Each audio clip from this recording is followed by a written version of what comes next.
আসসালামু আলাইকুম। আমি শারমিন ইসলাম নিয়ে এসেছি নতুন আরেকটি ভিডিও আপনাদের জন্য।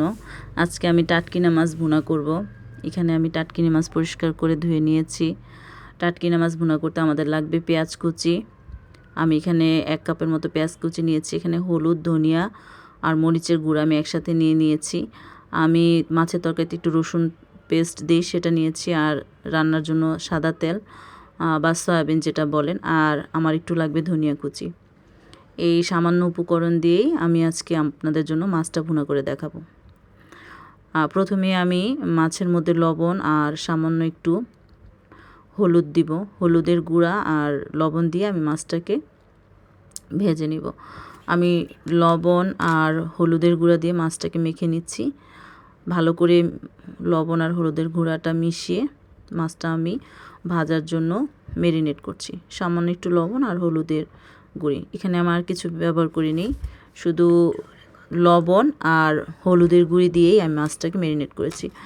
আমি মাছটা ভাজার জন্য ফ্রাই প্যানে একটি তেল দিয়ে দিলাম, সাদা তেল। সেখানে অল্প একটু তেল দিয়েছি আমি। অল্প একটু তেলের সাথে আমি মাছগুলোকে ভেজে নিব। মাছগুলো ভাজার জন্য আমি ফ্রাই প্যানে দিয়ে দিচ্ছি। সবগুলো মাছ আমি একে একে ফ্রাই প্যানে দিব ভাজার জন্য। এখানে প্যানটা ছড়ানো হওয়াতে অল্প সামান্য তেলই মাছগুলো যখন আমি দিচ্ছি তেলগুলো ছড়িয়ে যাচ্ছে। আপনারা যখন অল্প তেলে মাছটা ভাজতে যাবেন, এরকম ছড়ানো একটা ননস্টিকের প্যান নেবেন। তাহলে অল্প সামান্য তেল দিলেই মাছটা যখন আপনারা দিবেন, সেই তেলটা আস্তে আস্তে ছড়িয়ে চারিদিকে একদম সম্পূর্ণ সব জায়গায় তেলটা ছড়িয়ে যাবে এবং অল্প তেলেই মাছটা ভাজা হয়ে যাবে। আমি সবগুলো মাছ বসিয়ে দিলাম। এখন আমি মাছগুলোকে এক পিঠ ভালো করে ভেজে নিয়েছি। এখন আমি মাছগুলোকে উল্টে দিব। মাছগুলো বেশ নরম প্রকৃতির, যে কারণে আমি খুব সফটলি ওঠানোর চেষ্টা করতেছি। আগে হচ্ছে যে এগুলো ফ্রাই প্যান থেকে আমি এটাকে ছাড়িয়ে নেওয়ার চেষ্টা করতেছি। ফ্রাই প্যান থেকে ছাড়িয়ে নেওয়ার পর আমি গিয়ে এগুলোকে উল্টিয়ে দিচ্ছি। মাছগুলো ভাজার সময় একটু স্কিনটা উঠে উঠে গিয়েছে। মাছগুলো আসলে ওইভাবে ভাঙেনি, কিন্তু স্কিনটা নষ্ট হয়ে গেছে। স্কিনটা উঠে যাওয়ার কারণে দেখতে একটু পচা পচা দেখা যাচ্ছে, কিন্তু মাছগুলো আসলে একদম গুঁড়া গুঁড়া হয়ে যায়নি, ভালোই ছিল।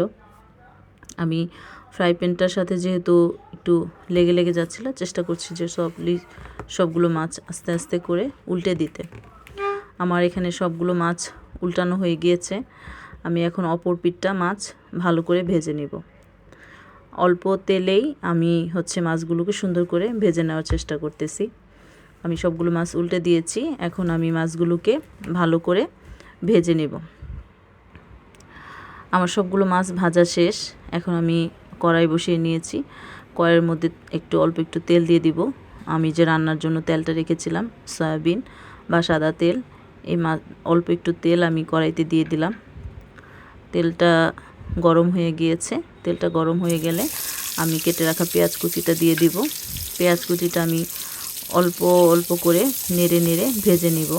এটা আমি জাস্ট একদম নরম নরম হয়ে আসলেই হয়ে যাবে। এটাকে বেরেস্তা বা ব্রাউন করার কোনো প্রয়োজন নেই। এই ভুনা পেঁয়াজের ব্যাপারটা গিয়ে অল্প একটু নরম নরম হয়ে আসলেই পেঁয়াজটা রান্নার জন্য হয়ে যায় উপযুক্ত। আমি অল্প করে একদম নরম নরম করে পেঁয়াজটাকে ভেজে নিচ্ছি। ভালো করে সময় নিয়ে আস্তে আস্তে পেঁয়াজটা ভেজে নেবেন। অতিরিক্ত জাল দিবেন না, তাহলে পেঁয়াজটা, কিছু পেঁয়াজ কালো হয়ে যায়, কিছু পেঁয়াজ লাল হয়ে যায়, দেখতে খারাপ দেখা যায়, রান্নাটা সুন্দর দেখা যায় না। আমি অল্প আঁচে নেড়ে নেড়ে পেঁয়াজটাকে ভেজে নিচ্ছি। পেঁয়াজটা নরম হওয়া পর্যন্ত আমি ভেজে নেব। আমি পেঁয়াজটাকে ভালো করে নেড়ে চেড়ে মিশিয়ে মিশিয়ে ভেজে নিচ্ছি।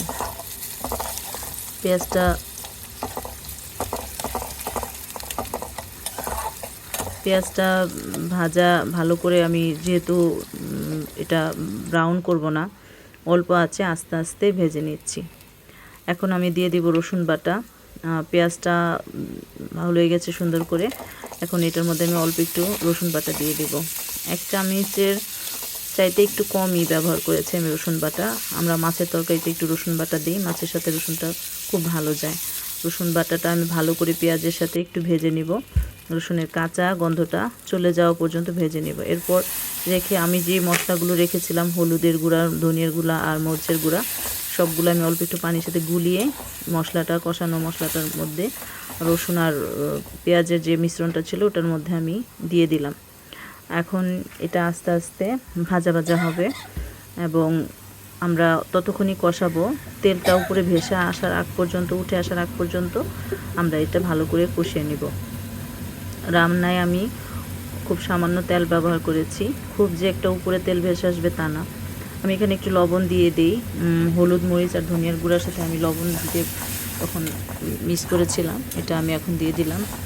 আমরা একটু পিঙ্ক সল্ট খাই, এর জন্য আমাদের লবণটা একটু লাল লাল, এর জন্য কেউ আবার কিছু মনে করবেন না। তো আমাদের যে আমার যে মশলা কষা সেটা সুন্দর মতো হয়ে গিয়েছে। এখন আমি ভেজে রাখা মাছগুলো কড়াইতে দিয়ে দেব। ভেজে রাখা মাছগুলো আমি ঢেলে নিচ্ছি কড়াইতে।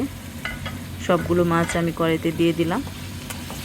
এখন আমি কষানো যে পেঁয়াজটা সেটার সাথে ভাজা মাছগুলো একটু নেড়েচেড়ে মিশিয়ে নিব। আলতো হাতে মিশিয়ে নেওয়ার চেষ্টা করছি। আপনারা যে সফটলি হ্যান্ডেল করবেন।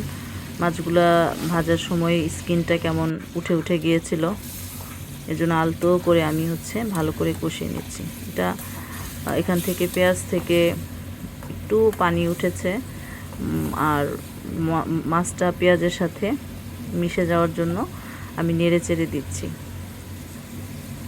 মাছের সাথে পেঁয়াজ কষানোটা ভালো করে হওয়ার জন্য আমি একটু ঢেকে দিলাম, একটু ঢাকনা দিয়ে ঢেকে 2 মিনিটের মতো রেখে দিয়েছিলাম। ভালো করে মাছটা এবং পেঁয়াজটা মিশে গিয়েছে, কষানো হয়ে গিয়েছে। এখন আমি মাছ আর পেঁয়াজের যে মিশ্রণ এটার সাথে সামান্য একটু পানি ব্যবহার করব। আমি একটু পানি ব্যবহার করেছিলাম, সেটা থেকে এখন আমি ধনিয়া পাতা দিয়ে মাছটাকে নামিয়ে নিব। আমার মাছটা হয়ে গিয়েছিল, পানিটা আমি আগেই ব্যবহার করেছিলাম। আর এখন আমি পরিবেশন করেছি মাছটা। এই তো আমার টাটকিনা মাছ ভুনা হয়ে গিয়েছে। খুব সামান্য উপকরণ দিয়ে, অল্প মশলায়, অল্প তেলে আমি রান্না করার চেষ্টা করেছি। আপনারা টাটকিনা মাছ এভাবে বাসায় ভুনা করে খাবেন, আশা করি আপনাদের খুব ভালো লাগবে। খুবই সুস্বাস্থ্যকর এবং খুবই টেস্টি একটা মাছ।